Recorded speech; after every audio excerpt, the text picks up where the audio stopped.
Daniel woke up early on a cloudy morning, his mind heavy with the same routine thoughts: coffee, work, bills, repeat. His neighborhood looked peaceful as always. The houses lined up in neat rows, the lawns trimmed to perfection, and the silence, broken only by birds.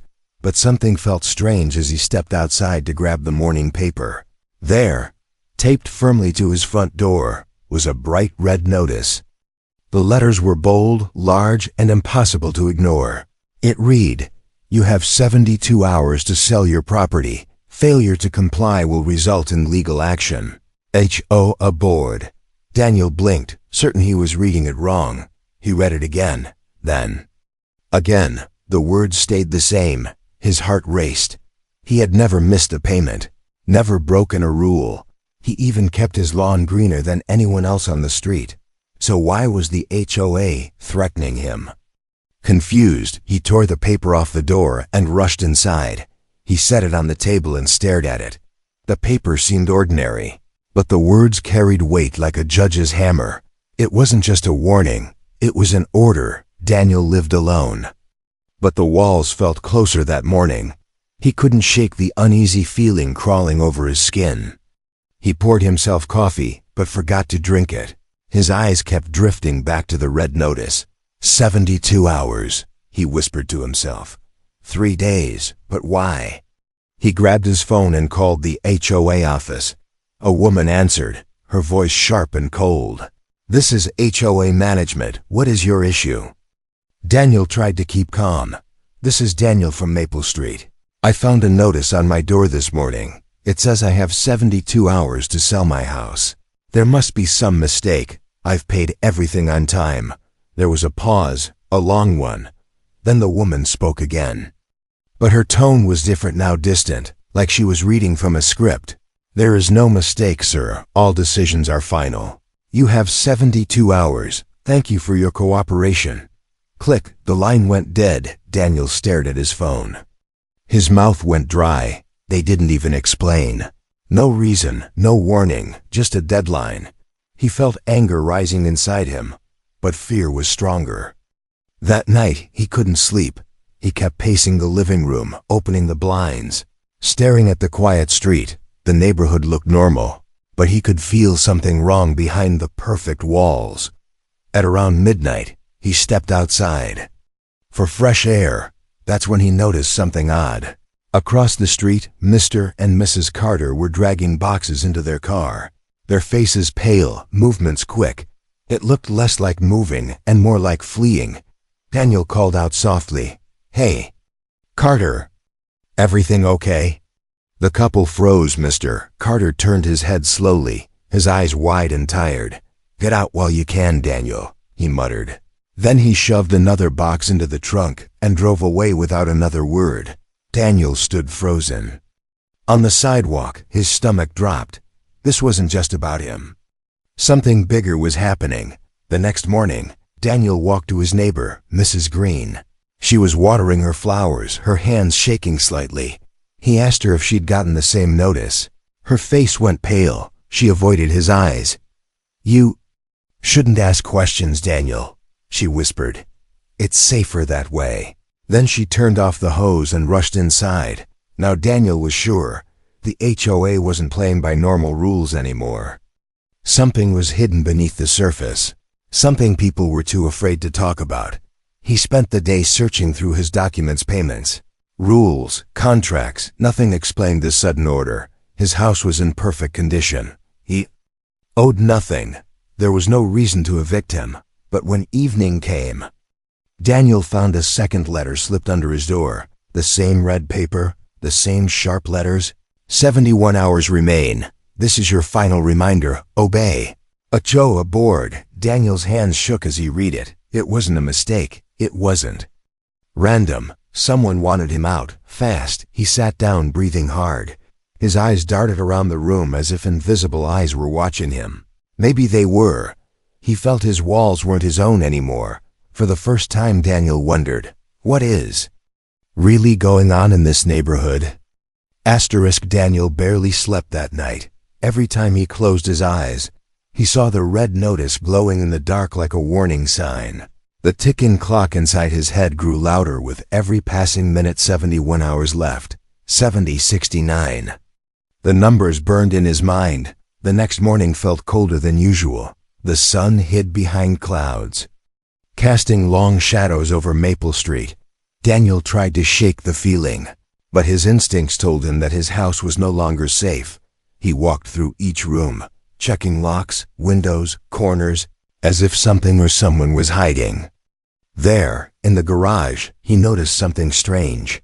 The floor in the far corner had faint cracks. They didn't look like normal wear.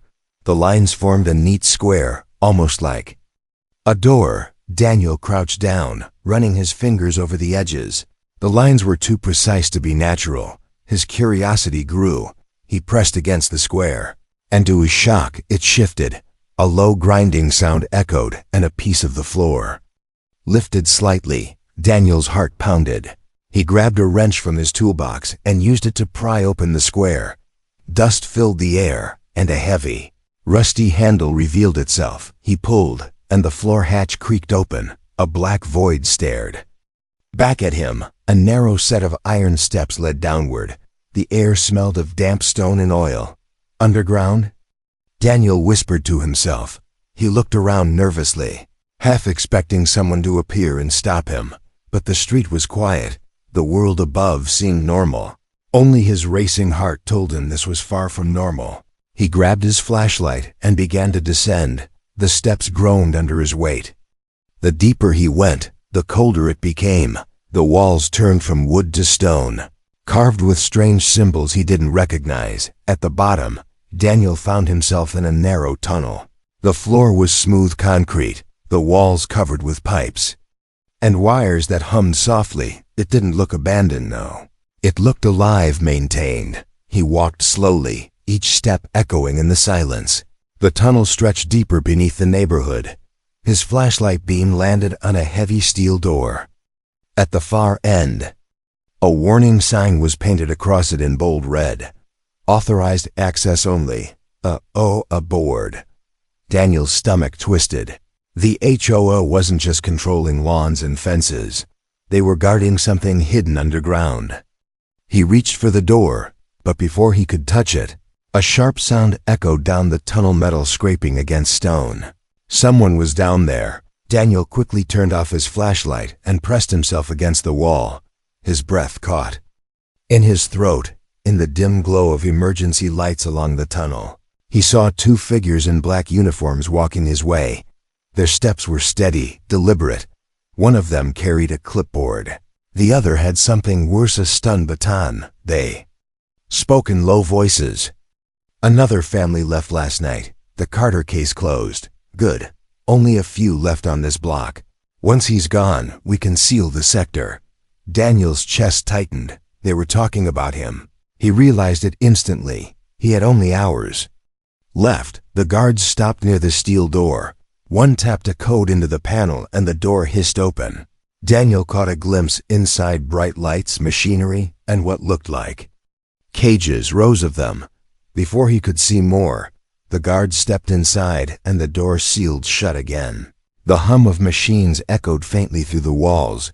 Daniel stumbled back. His head spun. What was the HOA hiding? Cages underground?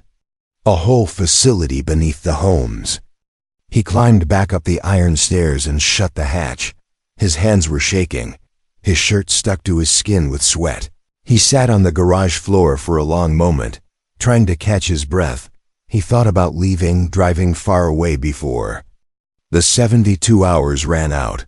But something inside him whispered no, running wouldn't solve it. The HOA wanted him gone for a reason, and he needed to know why. Daniel locked the hatch again, covering it with old boxes so no one could tell it had been opened. He forced himself to act normal, to look like an ordinary man with an ordinary life, but his eyes kept flicking to the garage corner.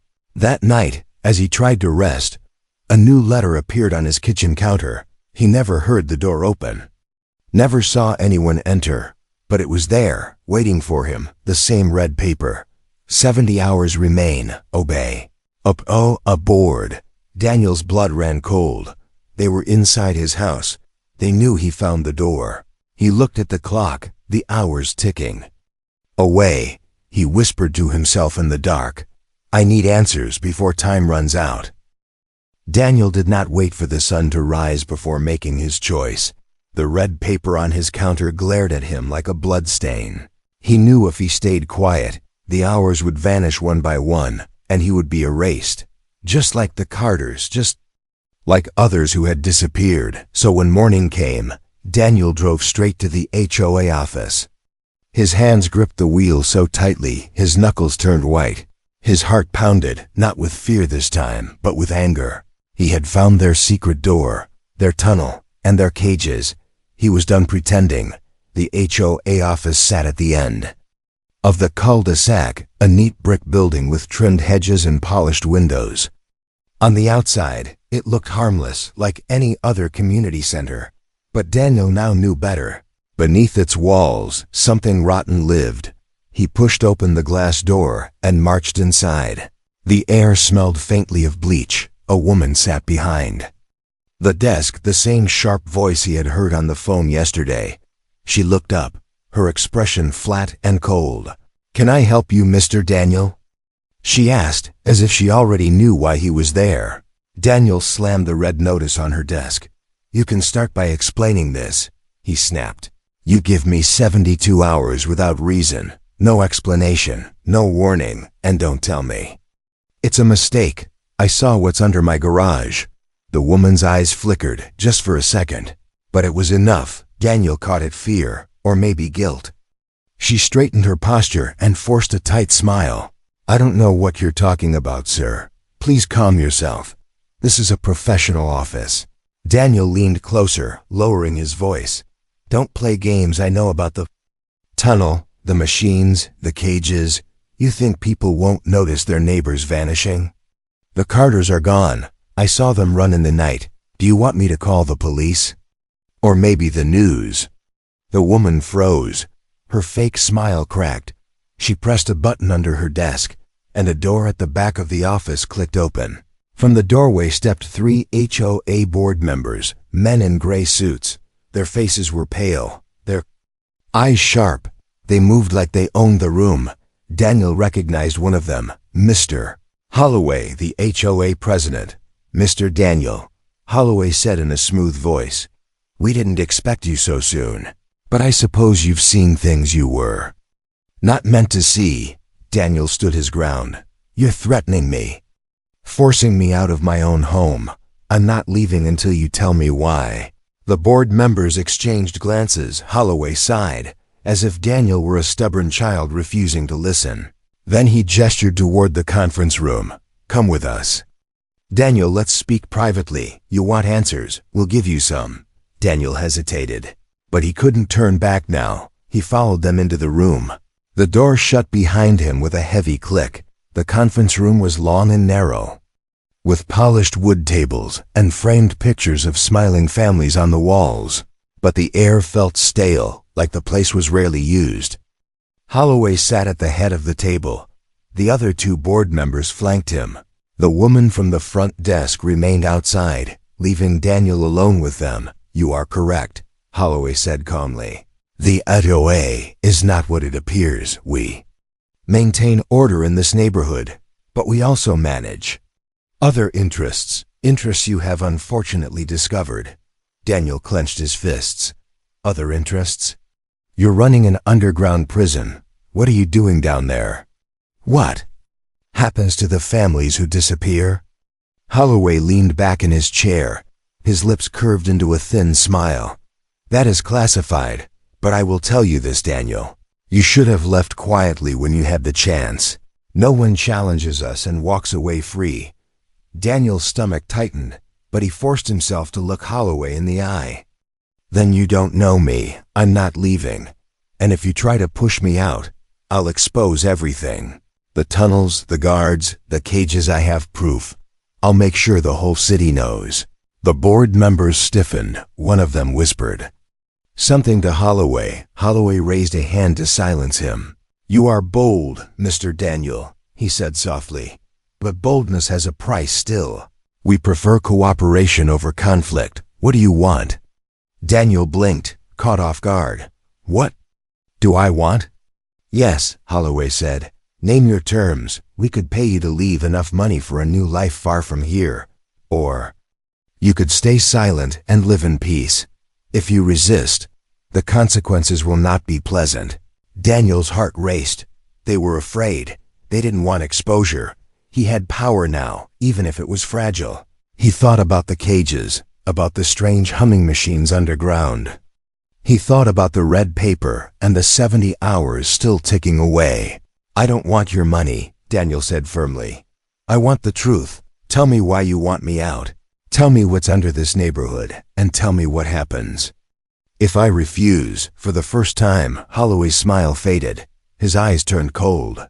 You're asking questions that cannot be answered, Daniel, he said. But if you truly refuse to obey, then you will see the truth soon enough. And when you do, you'll wish you had taken our offer. The words hung heavy in the air. Daniel realized the meeting was over. They would not break now, not in this room. He had pushed them, but only so far. He stood up slowly, locking eyes with Holloway. Then I'll find the truth myself. Holloway's voice followed him as he walked out, low and sharp like a knife. You have 69 hours left, Mr. Daniel. Make your choice wisely. The sky was already dark when Daniel drove back home from the HOA office. He had expected answers, but instead, he received threats, vague promises, and a chilling countdown. The red notice had gone from paper to poison. It was inside his head. Now, every tick of the clock reminded him that his time was running out. He locked his doors, checked the windows, and sat in silence. His thoughts raced back to the underground tunnel. The strange machinery, the cages, and the boards cold. Faces, what were they hiding? Why did they fear exposure more than anything else? Around midnight, it happened. The entire neighborhood went dark in an instant. All the lights, the street lamps, even the faint hum of air conditioners died. The silence that followed was terrifying. No dogs barked, no cars passed. It was as if the whole world had been swallowed. Daniel grabbed his flashlight, his pulse racing. He pointed it toward the street through his blinds. That's when he saw it, an eerie green glow seeping up through cracks in the asphalt. Thin beams of unnatural light pulsing from beneath the neighborhood like veins under skin. What the hell? He whispered, then movement. Shadows of figures appeared on the street. Not wandering aimlessly but marching. Neighbors' neighbors walking stiffly. Some in pajamas, some in work clothes. Their faces pale, their eyes unfocused, as if they were sleepwalking. At the end of the street, Daniel spotted men in black uniforms. The same kind he had seen in the tunnel. They guided the silent neighbors in lines, herding them toward hidden entrances. One guard opened a steel hatch near the curb, another near a driveway. Dozens of people descended underground like prisoners. Daniel's chest tightened. He knew he had to stay hidden, but the urge to see more pulled at him. He slipped on his jacket, grabbed his flashlight, and stepped out his back door. He kept low, moving along the fence line toward the shadows. As he got closer, he could hear faint humming under the earth like massive engines. The green glow pulsed stronger, and with it came a low vibration under his feet. The ground itself seemed alive. He crouched behind a hedge, watching as Mrs. Green, the same neighbor who told him to stay quiet, was pushed by a guard toward a hatch. Her lips trembled, but she made no sound. Her silence was worse than a scream. Daniel's hands curled into fists. Rage boiled in him. They were taking people, erasing them in the dead of night. This was not about HOA rules. This was about control. About feeding something hidden below. Suddenly, a light beam swept across the lawn. One of the guards had turned his flashlight. Daniel ducked low, his heart thudding. For a moment he thought he was caught, but the guard turned away, barking an order. Daniel took the chance and slipped back toward his garage. His mind screamed with questions. How long had this been happening? How many families had been forced underground? And what happened to them once they were taken? He closed the door quietly behind him and leaned against the wall, breathing hard. The glow still pulsed faintly outside. The blackout wasn't an accident. Was planned. The HOA had shut down the power to hide the operation. He turned his flashlight toward the hidden hatch in his garage, the same one he had discovered yesterday. He knew the answers waited down there, but so did danger. His gut told him if he went back underground, he might not come back. Then came the sound. A soft metallic clang from beneath the hatch, like something large shifting in the dark. Then another sound, louder, a low, guttural hum, not mechanical, but alive. Daniel froze. His skin prickled. Whatever powered the machines under the street wasn't just technology. It was something else, something breathing. The floor beneath his feet vibrated. Dust fell from the ceiling. Daniel backed away, eyes wide. The sound grew for a moment, then went silent. The house returned to its eerie stillness. Daniel whispered into the empty room. They're hiding something alive. He didn't sleep at all that night. He sat with the flashlight in hand, staring at the hatch. The silence of the neighborhood outside was unbearable. No crickets, no cars, just dead quiet. When the sun finally rose, the power returned. Lights flickered back on. Lawn sprinklers hissed to life, and neighbors walked their dogs as if nothing had happened. The glow was gone. The guards were gone. The people who had been led underground? Gone too. No one spoke of it. No one looked afraid. Daniel stepped outside, watching the perfect street with its perfect smiles. It was like the night had been erased. His neighbors waved politely as if nothing was wrong, but Daniel saw the truth. In their eyes, emptiness, resignation, silence. When he returned to his kitchen, another red notice waited on his table. His hands trembled as he picked it up.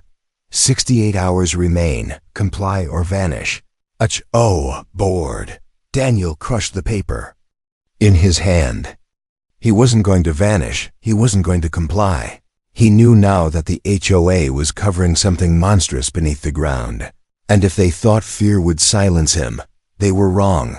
He whispered to himself, his voice steady. If they want a fight, I'll give them one. Daniel didn't get far with his plan. He had barely finished hiding the crumpled red notice when his front door rattled. A heavy knock shook the frame. He froze, his blood running cold. Mr. Daniel. A deep voice called from outside.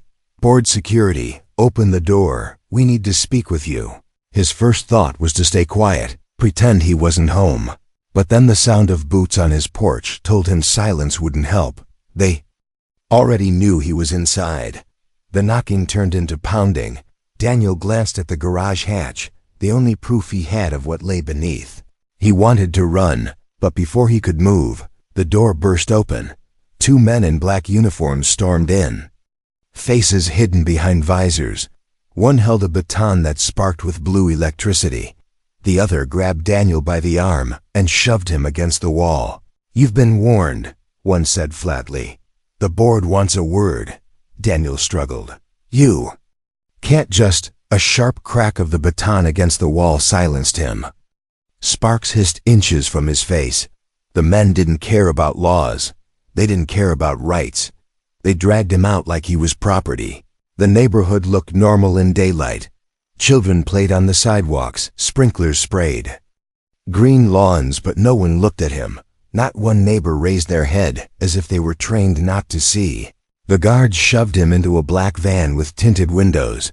The engine roared, and they drove him away, not toward the city, but down a narrow service road that ended at a fenced compound. The same brick HOA office towered above it, but this time they took him behind the building, where a heavy steel door waited. The guards tapped a code into the panel, and the door slid open with a hiss. Beyond it lay the underground. Daniel's heart pounded as they forced him down a staircase. The hum of machinery grew louder, the air thick with oil, metal, and something sharp, almost chemical. They led him into a vast chamber, and Daniel's breath caught. It wasn't just a basement, it was a facility, a sprawling underground complex hidden beneath the homes above. The ceiling stretched high, lined with massive pipes and glowing wires. The walls pulsed faint green like they were alive, and in the center stood a colossal machine. It wasn't man-made. At least not fully. The The structure curved like bone, yet gleamed like polished steel. Strange alien symbols glowed faintly on its surface. The machine breathed, not like a pump, but like lungs. Its rhythm filled the chamber. Daniel's eyes widened further when he saw rows of cages along the walls. Inside them, people sat silently, eyes glazed, their bodies weak. Some were his neighbors, the Carters, Mrs. Green, and many more, their faces hollow, as if life had been drained. What is this?" Daniel whispered. A calm voice answered. "The truth." Daniel turned, and there was Holloway, the HOA president, stepping into the chamber with 2 board members. They wore no suits here, only dark uniforms marked with the same alien symbols that glowed on the machine. "You see, Mr. Daniel," Holloway said, his voice smooth but cold, "this neighborhood was built for a greater purpose. The machine requires hosts, energy, life. We maintain the supply. And in return, we are rewarded power, wealth, control." Daniel's fists clenched. "You're feeding them. You're giving people to that thing." Holloway smiled faintly. "It is not a thing. It is a partner. Without it, none of this would exist. The perfect lawns, the endless power, the wealth of this community. It all comes from the machine, and those taken below are not killed. They are transformed, made useful." Daniel shook his head. "You're monsters." Holloway stepped closer. "No, Mr. Daniel, we are survivors. And you are a problem. You've seen too much. We offered you a chance to leave quietly, but you refused. Now the machine knows you. It has chosen you." Daniel's stomach turned. He felt the vibrations of the machine pulse stronger, like it recognized him, like it hungered. The guards shoved him forward, closer to the glowing mass. The cages rattled as the prisoners stirred faintly. A low hum rose in the chamber, the machine coming alive. But Daniel wasn't done yet. He forced his voice to rise, sharp and defiant. "You think I'm afraid? You think I'll just give in? No, if you want me gone, it will cost you." Holloway raised an eyebrow. "Cost us?" Daniel stared at the glowing machine, then back at Holloway. "I know your secret now. I know this machine runs your little empire. Without me, you risk exposure. You risk everything, so here's the deal. If you want me silent, if you want me to disappear quietly, you're going to pay me. Triple rent, forever, for as long as I live." The chamber went silent. Even the guards looked uneasy. Holloway's expression shifted, first to disbelief, then to amusement. "You stand in the heart of our power," Holloway said softly, "surrounded by forces you cannot comprehend, and you dare to bargain?" Daniel forced a grin, though his heart raced. "I dare, because you know I'm right. If I escape this place, if I expose you, your perfect little world crumbles. The government, the media, the world, they'll all come for you. But if you pay me, if you give me what I ask, I stay silent. Your secret stays safe." The machine pulsed louder, as if listening. A deep, alien hum vibrated through the floor. Holloway's cold smile returned. "You are bold, Mr. Daniel," he said. "Perhaps too bold, but maybe." "The machine likes boldness." Daniel swallowed hard. Keeping his stance strong, he had thrown the dice, and now the fate of his life rested on whether monsters and men alike would take his bargain. The chamber rumbled like a living beast. The colossal machine pulsed brighter, green light crawling across its alien surface. The hum filled Daniel's chest like thunder in his bones. He stood between guards with stun batons, his wrists tight in their grip, yet he didn't bow. His words hung in the air like a blade. "Triple rent, forever, or I walk out and burn you all." The guards looked at Holloway, waiting for a signal, but Holloway only stared at Daniel with narrowed eyes. His smile was gone. His voice dropped to a whisper. "You think you're clever," Holloway said. "You think one man can threaten us in our own house, but you are standing before power older than you can imagine." Daniel's gaze flicked to the machine. "Then maybe your power isn't yours at all. Maybe it belongs to that thing, and if it doesn't like me, maybe it doesn't like you either. The floor trembled. The machine's hum grew deeper, almost like laughter. The alien lights shifted, crawling over Daniel's body like a scanner. His skin prickled with heat. He clenched his fists and refused to flinch. Holloway's jaw tightened. He glanced at the glowing walls for the first time. Daniel saw it. Hesitation. Even the board was afraid of this machine. They weren't its masters. They were its servants. "Release him," a deep, echoing voice said. Not human, not from Holloway, but from everywhere. The guards froze. Their eyes darted to Holloway. Holloway's face went pale. The machine had spoken. Its voice rattled the chamber. "This human resists. He bargains. He is not prey. He is useful." Daniel's heart pounded. His gamble had worked. He had caught the attention of the alien itself. He forced his voice steady. "If you want me useful, then give me leverage. Give me power, or I'll expose you to the surface world." The machine pulsed again. "Payment will be made. The human remains. The human profits. The human keeps silence." Holloway's fists tightened at his side, rage flickering in his eyes, but he bowed his head slightly. "As you wish," he said through clenched teeth. The guards released Daniel. His arms ached, but he straightened with a grin. "That's better," he said. "Now let's make it official. Triple rent, transferred to my account. And it doesn't stop. Not next month, not next year, forever." Holloway glared. "You're a parasite." Daniel laughed bitterly. "That makes two of us." The board scribbled on their tablets, pulling up contracts that weren't written in English alone, but laced with glowing alien symbols. The machine's hum pressed against Daniel's skull, as if approving every line. When Holloway shoved the screen toward him, Daniel pressed his finger against it. The symbols burned briefly, then sank into his skin like ink. His stomach turned, but he didn't back away. The machine pulsed brighter, its voice filling the chamber. "The pact is sealed. This human feeds not the machine, but himself. Balance is kept." The cages along the walls rattled. The prisoners stirred faintly. Daniel's eyes flicked toward them. He wanted to scream, to demand their release. But the weight of the machine's gaze pressed on him, reminding him one step at a time. Holloway's face twisted with hatred. "You've made a dangerous enemy, Daniel," he hissed. "We will obey the pact, but know this, we will never forgive you." Daniel stepped closer, his voice sharp. "Good. Stay angry. Stay afraid. Just remember, you're paying me to keep my mouth shut. You cross me, and the whole world hears what's buried under Maple Street." The chamber shook, not with threat, but with finality. The machine had spoken. The deal was law. Guards escorted Daniel back to the surface, but no one touched him now. He walked tall, his steps steady, his heart still raced.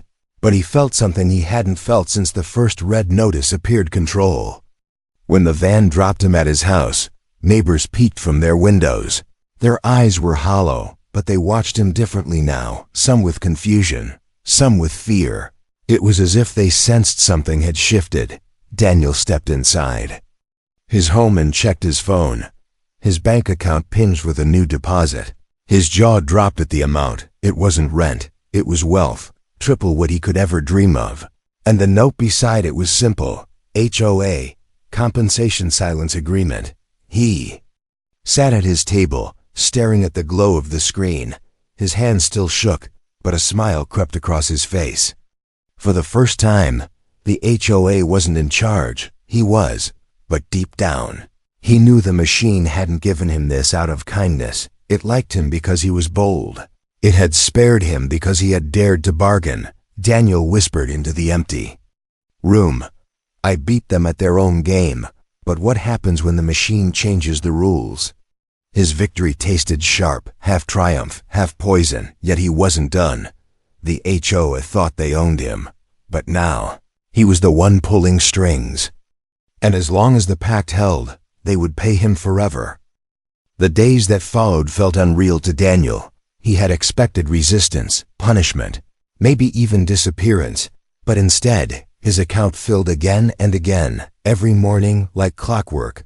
More payments arrived, triple the rent value of his entire property, not once, but forever. He no longer lived paycheck to paycheck. The HOA, the very people who tried to erase him, now funded his life.